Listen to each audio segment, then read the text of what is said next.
Yeah, my name is Norris, Henderson, and I'm here in Atlanta at the CBTU conference. That's the Coalition of Black Trade Unions.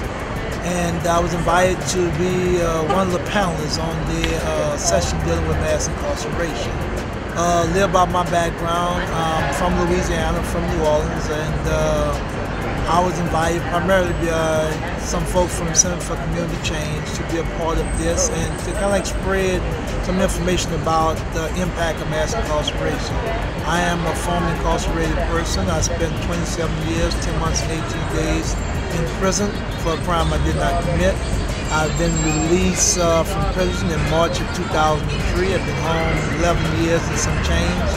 And been just traveling around the country to kind of like spreading the word about the impact of mass incarceration on our communities.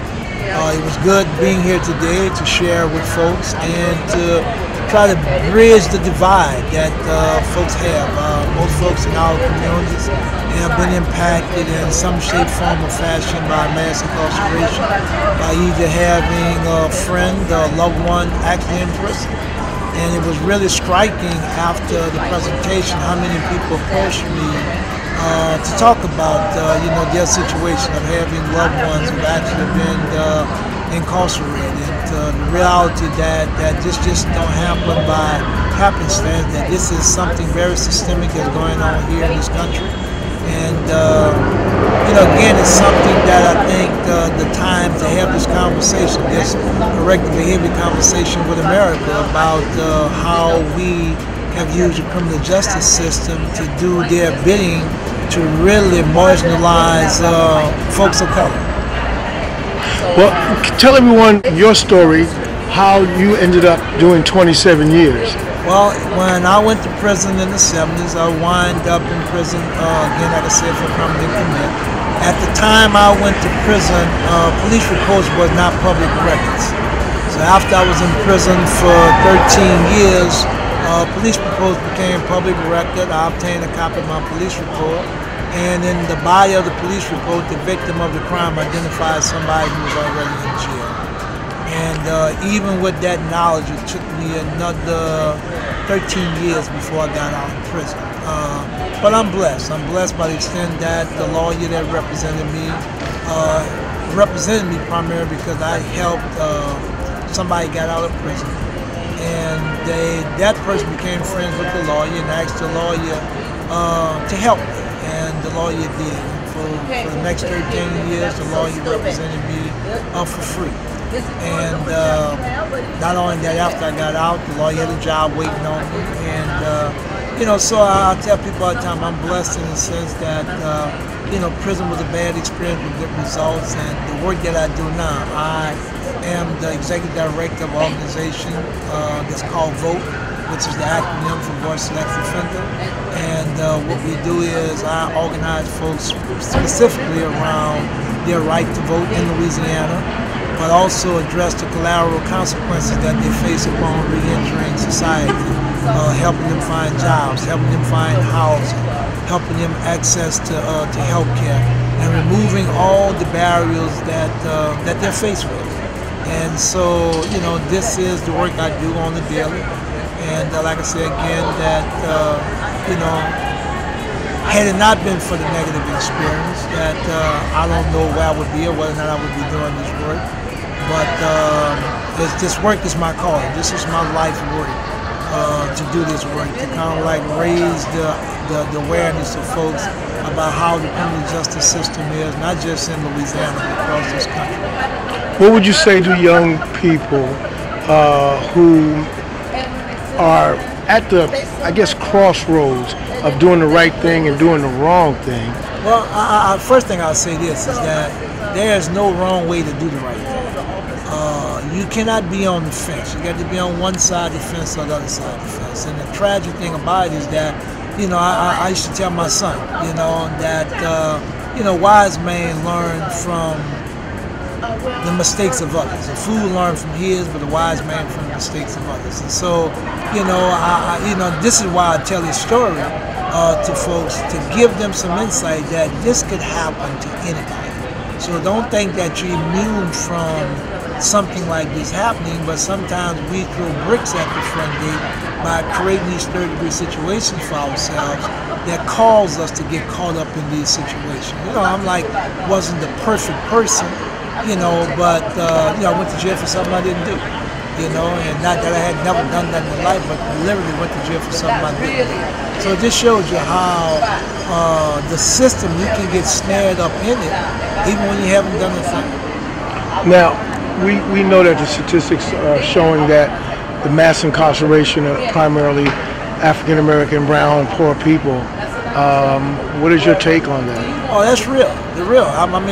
We in the South, you know, and I'm from a southern state. The prison population is 95% black. You know, it's 95% black. The prison I was in, they had 5,000 people there, and the 5,000 people, of the 5,000 people that was there, maybe, you know, we had 500 people who were non-black or non-people of color. You know, and so these systems are designed, you know, this is what I tell people all the time. When prisons were created in this country, prison wasn't created for people of color. People of color were in bondage. We were slaves. And so when they created penitentiaries, they wasn't with the mindset of putting us in them because we were on somebody's plantation somewhere. And so when, you know, they abolished slavery in this country, you know, the 13th Amendment gave them a way to legalize slavery, you know, because the 13th Amendment says that slavery is abolished with the exception of if you've committed a crime, you know, and that you can actually be a slave. And so, you know, this country has taken that to another level. Now, it's supposed to be a so-called war on drugs, but it seems like the history of that war on drugs seemingly is a war on African American males, females, Latino brothers and sisters, and poor white people, poor people, period. Exactly. And that's exactly what it was. I mean, it started off with, you know, they just gave it a fancy name, a war on drugs. But when you look at the impact of what this so-called war on drugs done, because if you look at the war on drugs and you look at its history, that, you know, most of the folks who got caught up were primarily low-level users. The war on drugs became just that. It was this theme that they had this drug epidemic in this country, but the reality was the folks who declared the war on drugs were the ones who were allowing the drugs to come into this country.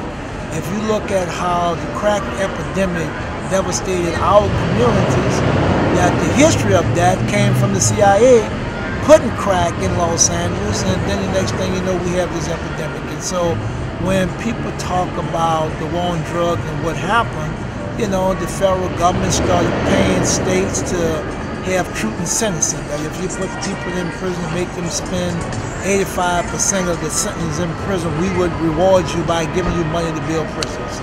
And so, you know, they had this from the 70s to the mid-90s, just had this prison boom in this country where prisons became a growth industry, you know.